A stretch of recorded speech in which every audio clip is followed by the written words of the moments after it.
Hi there. Good morning. Western civilization. What really built a nation? Before you see these superstructure in the nation, all is coming from people's emotions. People's emotions that build a nation is how they think. The Western civilization is built from some concepts. The kid is raised with the self-esteem. If I say self-esteem is a kid, how does he know that? Of course, from the parents. It's a doctrine coming unconsciously from their parents. He's raised with a challenge. A self-esteem in a person is to give him certain confidence, to believe in himself. This is how it is interpreted. You know, the word, do not have doubt in what you are selling. Do not have a doubt, don't hesitate. This kind of doctrine creates a running jump. A running jump is contrary to a standing jump. You shouldn't have a moment of reflection. Don't hesitate. You know, when you sell, you as a salesman, just an example, you should not have a doubt in your product. You should be self-confident. You shouldn't hesitate. This is creating a running jump. A running jump is sort of like a pace, cadence that is dragging a person. A challenge, it is considered, look at the way they made it, it's kind of, I like a challenge. A challenge comes by itself and you should humble yourself to accept other people's opinion. If it's true, then you are a prophet of God. If you accept other people's opinion that contradict yours, against yours, and you say, I don't have any feeling, I accept it, I like a challenge, then you are the Messiah, truly speaking. But I'm talking about early age. The kid is raised with a challenge. I have to be better than him. A challenge, and I dare you. This doctrine is infiltrated in a kid's mind like in his early age, I dare you. The reason why you see in schools, it's a very common, this bullying. It's always, I have to intimidate someone. I intimidate someone, I devaluate someone, because when I devaluate him and I intimidate him, I feel certain security, I feel fine, I feel happy. I'm a dominant. A domineer person is like this, which is very weird. This ideology, this kind of doctrine, it is promoted, it is very normal in kids at school, universities, and then we become civilized when we reach high school. University, we don't show that, but it is an internal challenge all the time. It's, I defy you. How dare you? The whole civilization is built like this. Now, when we say there is a challenge, there is something here hidden. What is really pushing a person to have this kind of self-esteem? Why this person feels this way? Yeah, of course, well, what do you think about, we all feel that way. Glorifying the self, up to the point there is no limit. Nobody in the world can teach you this. As you have a force, whether it's a physical force, whether it's any kind of faculties, talents you have, material world, there is no limit. Nobody tells you there is a limit. You don't know the force that can reach certain level of omnipotence and then it will rebound against you. There's only the divinity that teaches you this. There's only God who teaches you this. He tells you, be careful. Now, we're not talking about when the forces are epitomized outside. We are talking about when they are internal faculties, talents, faculties,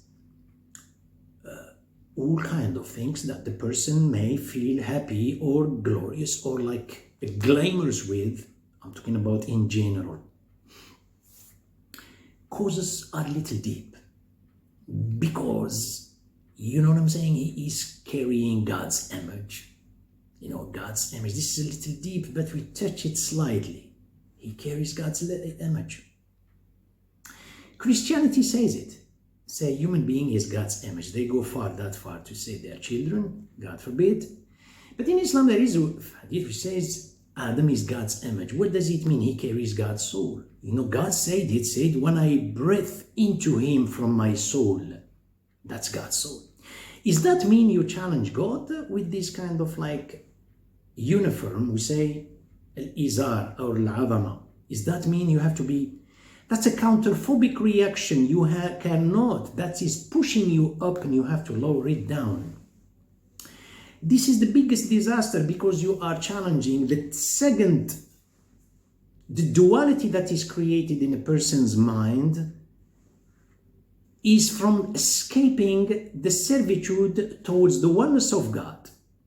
When the oneness of God, it's, I should say, light in you. You, by not allowing this with servitude, it will create duality.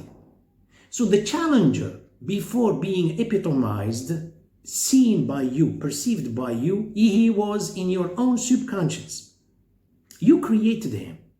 So you have the self-esteem. This self-esteem, strangely speaking, strange. You know, the prophet of God, all the prophets, they have the same teaching. Well, these last one, Muhammad, peace be upon him, when he said, my Lord, do not let me lean on myself one click of an eye, one blink of an eye. لا تكلني إلى نفسي طرفة عين. Why? Because, you know, you say count on yourself. We say count on yourself in your life. Yes, of course, don't count on people. But the way this ideology is taught in the Western world and in the whole world, because the whole world is westernized. So we're not saying, you know, this is the United States. The whole world is westernized. The way it is taught as it's a platform that the person is relying on. He feels so secure, so confident to such a point that his security is centered. Therefore, the where that he feels secured on or in, the elsewhere becomes a sea cliff. I don't know if you understand my point. You reach the climax, that's fine. You are self-confident, self-esteem. You are here. The climax is a sort of, you know, really secured. The elsewhere, the otherwise, the unusual becomes a sea cliff. The sea cliff, la falaise, you feel always down. You know, when you get retired to yourself, that's when there is this panic attack. That's when there is, because you created for yourself. This is what is why the whole world is suffering from this panic attack, from this anxiety, depression, because he created something he wanted to center himself, center the pleasure and this self-esteem within himself. Regardless of religion, that you should humble yourself to the oneness of God. Now, how dare you? You know, this person dare you and this person dare you. How the forces are developed in a person's mind.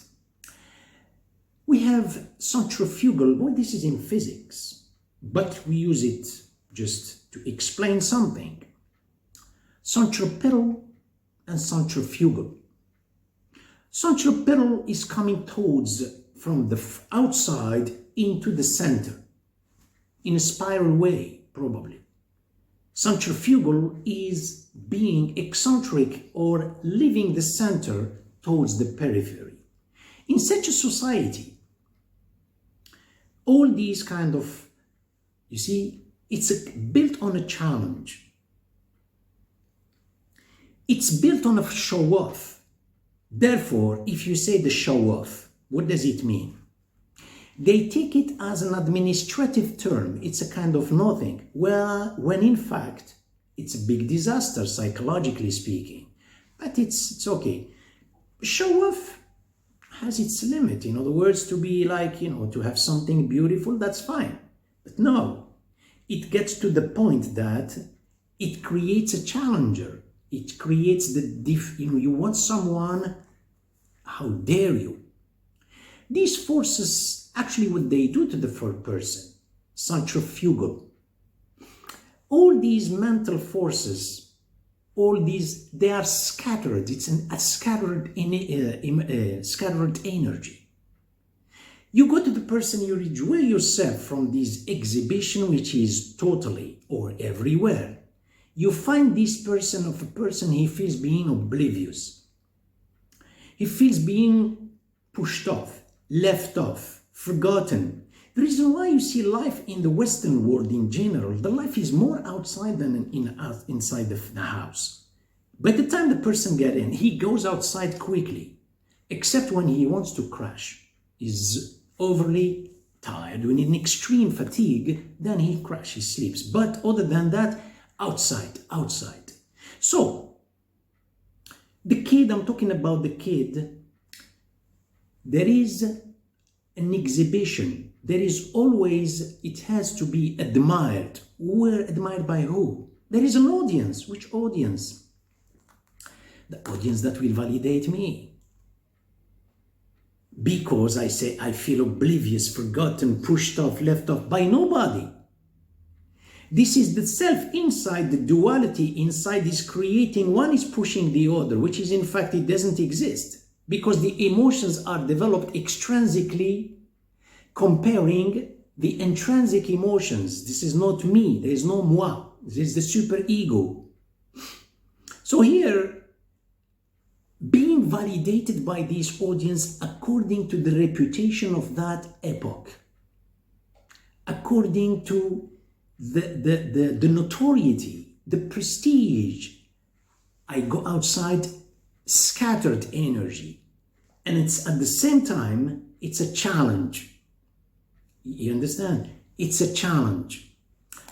This is a challenge, this is a challenge, this is a challenge. The world is developed. Of course, in any kind of aspect of life or aspect or sector of industry, it is developed by this kind of energy and a bootstrap that is dragging a person without realizing what kind. It's the reputation.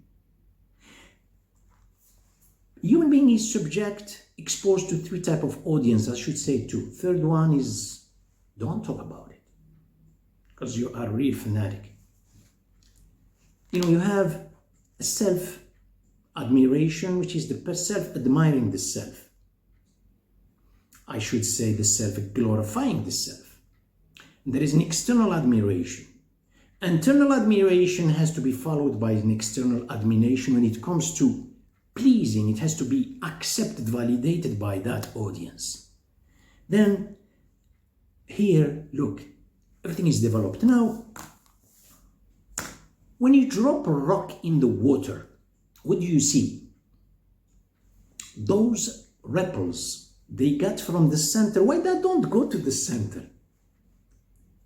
No, they are towards the periphery. You find, you have pole A and pole B.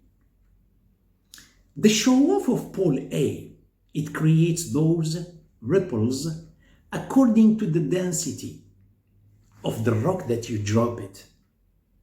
Those ripples of pole A, they touch the pole B. That's the conflict. Do you know who's going to be between the two? These are amendments, another institution, another constitution, another, and here comes, the law, the bylaws that make, that make a separation. There is no contact between the two. Every area, every venue is a gladiatorial arena. A long time ago, the gladiatorial arena, they come to the gladiator like arena. As I said, it is a very sincere place. Today, no. In a Western civilization, every venue, because a human being, he himself is transporting the gladiatorial arena to defy, challenge. The forces don't stop. There is no force, as you can say, centripetal to come down.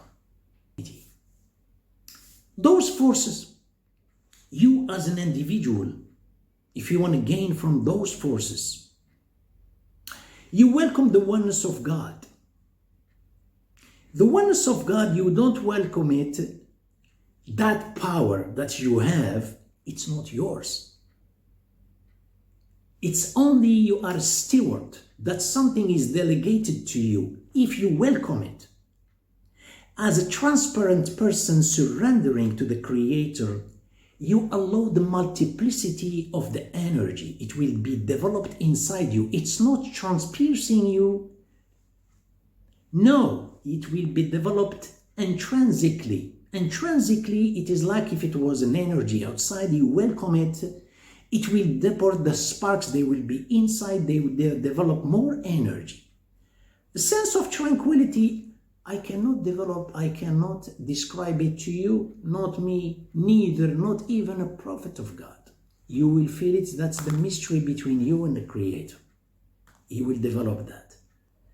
This humbleness, you see those ripples that I gave initially, the example of pole A, pole B?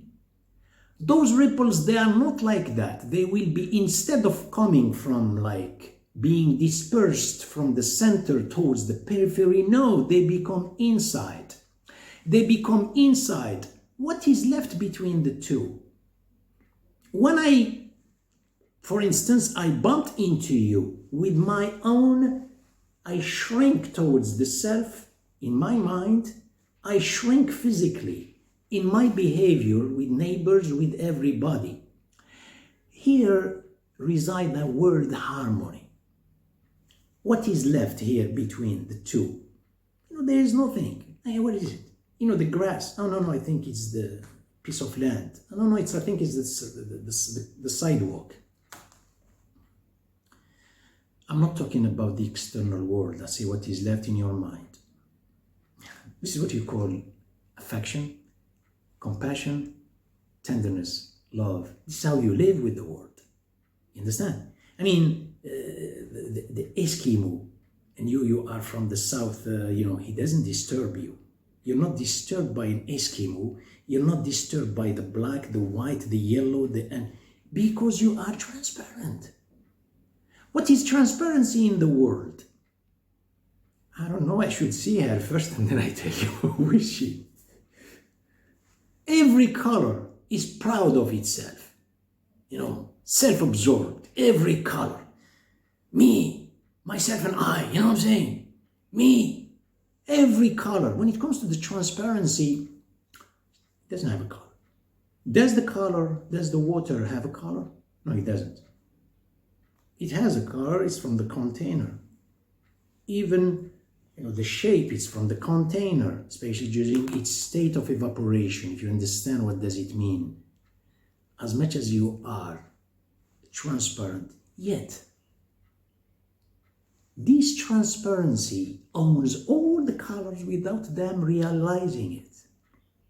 And this transparency is not disturbed by all of them because it accepted the Nur of God, and then everything was for her. Nobody knows about that. This is one case. Now, the forces. God, prophets, let me say, you worship God as if you see Him, and if you cannot see Him, He sees you. What does it mean? I said earlier the show off, the self-esteem, and this audience that is creating reputation, notoriety, that is actually dragging you without you being fully aware of that. This energy that is generated inside you, it belongs to that audience that is creating a reputation without you realizing it, a sort of leash, also a remote control. When it comes to the divinity, no. The forces you are into, force of obtention, I want to see God, you are towards the front. You are developing a lot of things by seeking this. And then you cannot. At the time when you show your inadequacy, if you cannot see him, then you say, I can't. Why the process, if we know we're not going to see God, why do we have to waste our time to go to see? Well, you are seeking the Creator as much as you understand from the Creator with your mind, not with your eyes. Towards the horizon, you cannot see. Your eyes shifts the responsibility to your mind. And through creature, you understand the Creator because it comes back to you how much you glorify God. So that's a very important process to go into obtention. And then you show your inadequacy. That process, al-ajz we say in Arabic, you show your incapability. Your incapacity is itself developing things, no matter what kind of specialty you are in or sector of industry you will develop, you will develop multiplicity, not from the oneness that you are self-absorbed. Self-absorption doesn't make you anything. It makes you always dependent on the one who will validate you.